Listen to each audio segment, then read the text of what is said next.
All right. Hello, everyone. My name is Nikhil Vimal, and I am running the AI PACE program here at Consulta. And I'm very, very excited to share a little bit about what that means, look at the industry a little bit, and in very similar fashion to Naomi, kind of break down the different sort of stages that you have to follow to adopt AI successfully into your organization, or at least as the precursor, right? The program takes you a little bit more in depth, but we're going to look at a high level look today. So let's start off that. So AI pace, again, the problem, the cost, the fix. That's sort of the breakdown of the sort of exercise here. And the way that I want everyone to think about this is that essentially, AI is a type of technology and a type of methodology that everyone wants to use right now. But even now that we're about 4 years into this really big generative AI boom. Obviously, AI has been around since the 1960s, I think. But really, the way that AI is going right now and the way that it's been in this current sort of big boom is the last 4 years. And we're starting to see the first cracks in the foundation and the first real results of experimentation at this point. And at Consult, I think it's important. We find it important to share that while it is very tempting to just jump in and get going, there are actual problems and costs and things that need to be fixed, even around AI, or even around how organizations works, which leads me to my first major sort of problem, I guess, which is that the value of AI comes from rewiring how companies run. There's a lot of talk. Obviously, it requires a rewiring of data. Requires rewiring of potentially how money is spent and how people are hired and all these other things. But it's fundamentally looking at how companies run. And this is an interesting study from McKinsey because they did look at small business, they looked at startups, looked at mid-size, looked at enterprise, looked at every single industry, and fundamentally no one is getting the real value of AI and the real returns they're looking for without fundamental understanding that it's not a band-aid solution. It's not something you can just slap on. It is actually a rewiring. And I'm going to go in a second here on why that's even some stats to back it up. But I think that's like the mindset that I'd like to, invoke to start this whole conversation off is that it's very valuable. If you're using it day to day, if you're using it as a new form of search, like it is very instant. It's very individually valuable. Like we find very quick uses of AI and how it could help us with our work with little things that we do. But when it comes to streamlining and bringing it together at an organization, that's what the AI pace is about. It's literally about setting the pace and the standard to not necessarily jump to be the first to use AI as much as possible and produce as much as you can. It's actually to do it with intention, with some level of clarity, and not necessarily go slower, just at a better pace. So it's a marathon, not a sprint. And I do want to talk about the proof points of that. I want to talk about how this problem has been manifesting in different ways, and also where it's working too, right? So there's a bit of a sliding spectrum, as with any innovation. For example, one of the biggest, I think, from Better Up Labs, but they actually took from the McKinsey report and from a lot of other reports just a couple months ago, they found that there was roughly 6 hours a week of human rework and cleaning up AI agent mistakes when adoption is rushed. So they literally asked people how quick they integrated agentic AI and discover that, oh, well, it's actually almost a full workday per week. This is for managers. This is for associates. This is for any level in the company. If there's a project, there's a team working on something, there are potentially multiple members on that team using up almost a full workday to go back and take care of what might be called slop in certain spaces, right? I think the term that McKinsey used a little bit was like work slop, where it's just producing, but it doesn't say much. It's just something for the sake of using AI, right? So that's already one big thing. And then this is a shocking stat, which I think has actually gone down a little bit, but it's heavily contested right now.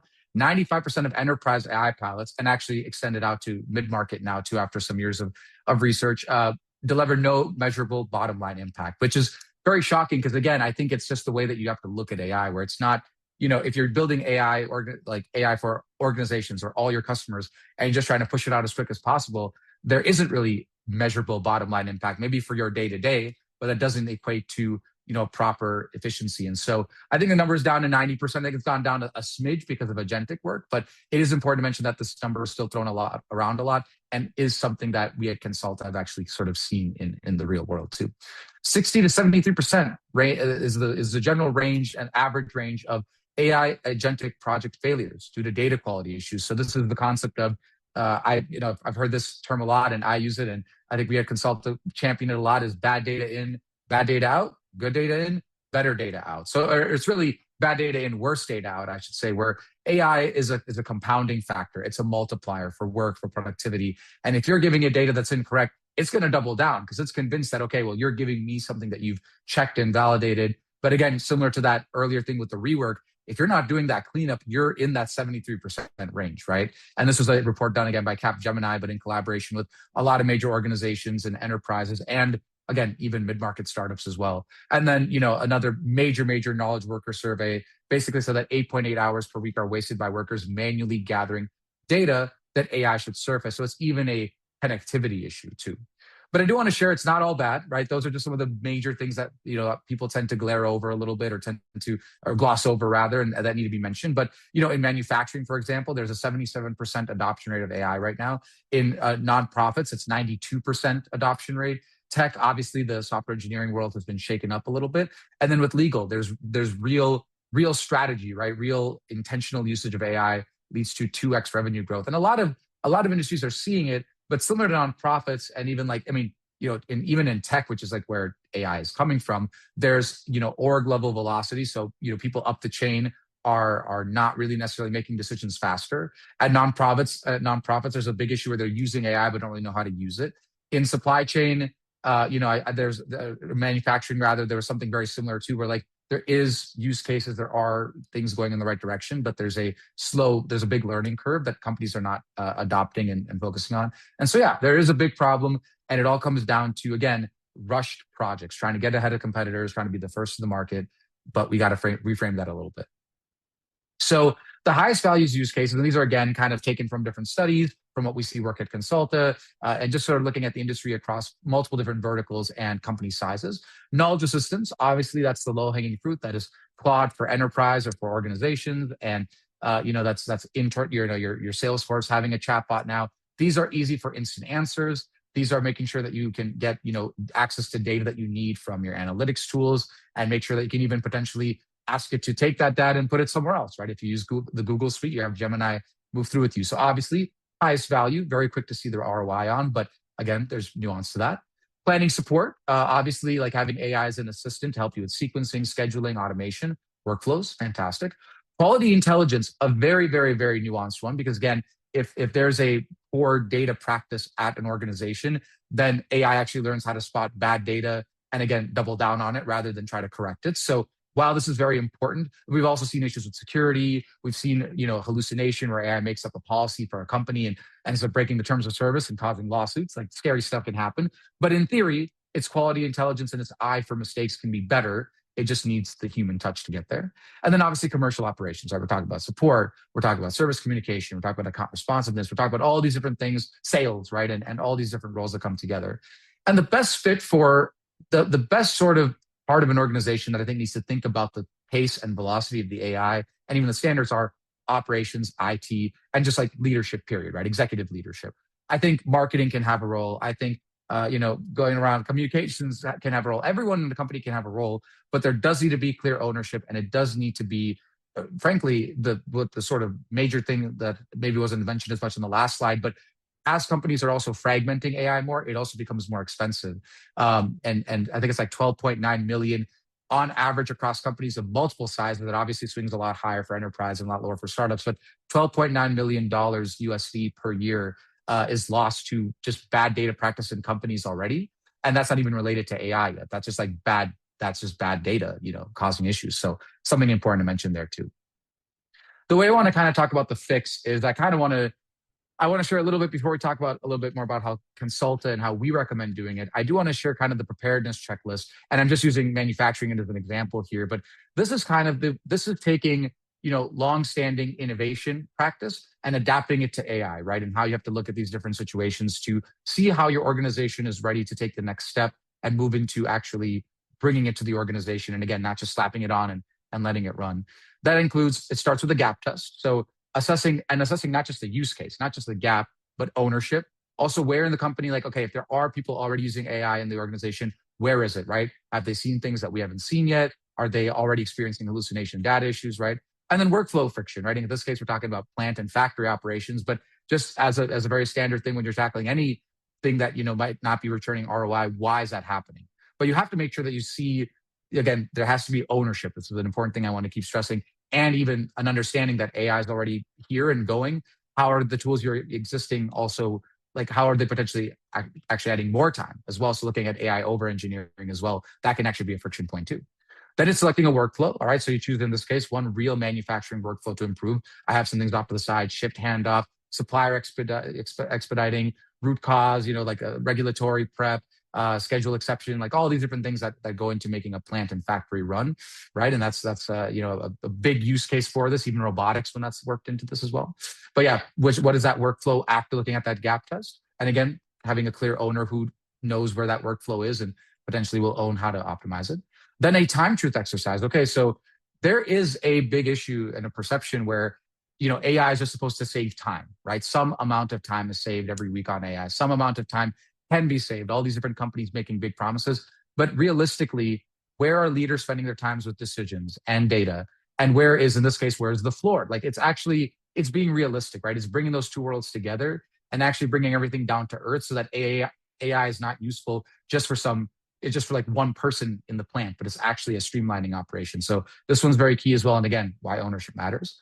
Then even actually figuring out how AI will fit into it. And again, this is to avoid over engineering. This is to avoid security, right? Where does the regulatory thing come into play? Where does, governance, like, can certain people see information? Will a new AI assistant surface data that people are not supposed to see at different parts of the organization, or it doesn't matter to them, right? So understanding feasibility, safety, understanding, is there a cybersecurity practice? Some major organizations have their own IT that has pre-existing standards. How do these things fit in there? And again, how can ownership and leadership work together in this case too? And then obviously figuring out what is that one metric, figuring out what is that workflow leading to, and then building a 30-day operating plan, which again, the AI PACE program is more attuned in helping set up. But just to kind of go over it all should lead up to a sprint. So that's like the that's your pre-workshop to do inside an organization. It's something that one leader do. It's something that a group of leaders, a C-suite can do at a mid-market. It's something that a group of managers can do, right? A team can even do. But now it's like, where do you actually go, right? And so, okay, you found your workflow, and now you have to really audit, again, what kind of tools does it already connect to? We're already using technology. We've already got our, data, our Dropbox, our Google Drive, our databases. Where is AI providing immediate leverage? So figuring that out in week one, and then building off of that, right? Week two, leadership has to interact with the tool itself, and whoever the owner is, they must use the tool. They must read about the limitations, the good and the bad, because that's another, key missing piece that we see at Cansulta. And it's very important to mention that without the core understanding of capabilities, it just becomes a rush job, and it becomes a massive opportunity to miss out on real value. Then week three, it's actually fair to say that, okay, we might have found 3 or 4 different leverage points, and it's actually okay to ship or kill and make a decision on, there can't really be an in the middle where we're just going to kind of see what works and try it for a month. Like there should be a set time in the sprint where you decide, okay, these are the friction points. This is where AI provides leverage, and we're going forward. And if there's a few things that feel like they're actually going to add more time, it's best to maybe kill those off a little bit early or defer those to another sprint, so you can really focus on what offers immediate leverage and making that decision. So this is actually, it becomes a decision-making exercise, not necessarily just how to adopt AI. And then obviously week 4, telling the organization what moves, sharing measurable wins once you've got it ready to go, maybe in that last week. And then this just becomes a cycle, right? This can be, a month is just a starting point. It could be a couple months, but again, the whole point of the, sort of the C list is to focus on, not just quarters anymore, but really focusing on moving with the speed of innovation and momentum in the company, and making sure that you are really finding bottom line value that you're looking for. So small, consistent iteration beats the big bang transformations every time. We're seeing that in the industry, as sort of mentioned by those stats earlier. And that's the pivot. That's when you know when to pivot. And that's how you know how to keep momentum, rather than, again, rushing to the top really quickly and hoping to put as much AI into things, only to discover it's actually not saving you money anymore. It's actually costing you, your employees, and even your bottom line. And then after you have those, first 30 days, after you have that checklist, you're seeing 15 to 30% faster workflow execution, which does get higher the more you add to it, right? Manual effort reduced, again, minus 20 to 40%. We're already seeing this across organizations. And there's opportunities for that to get higher, and have people who are focusing on menial tasks focus on actual revenue generating tasks and ideation and, more visionary activities, as they call them, especially at a leadership level. 4 to 8 hours a week recovered. Again, this could be more. It could be, AI has the capability of not only augmenting jobs, but creating new jobs inside of organizations as well, even at the mid-market, even at the enterprise. And then again, back to that ownership, that committee drift gets AI projects every time. We see it at Cansulta. You see it across every single study. The moment there's 30 people trying to all own AI together, you've already kind of lost the race. And even if it's an attempt to get ahead of competitors, even if there's massive budgets thrown at it, that 95% rate is quite alarming of failed AI pilots, right? Your goal is to get to first measurable use cases in 30 days, and you want that to become a system. You want that something that proof, ownership, time back, and then you keep that momentum going. You stick to a pace, you stick to a standard, rather than rushing to the finish line. So that's the AI pace, everyone. And yeah, thanks so much for tuning in and learning about it.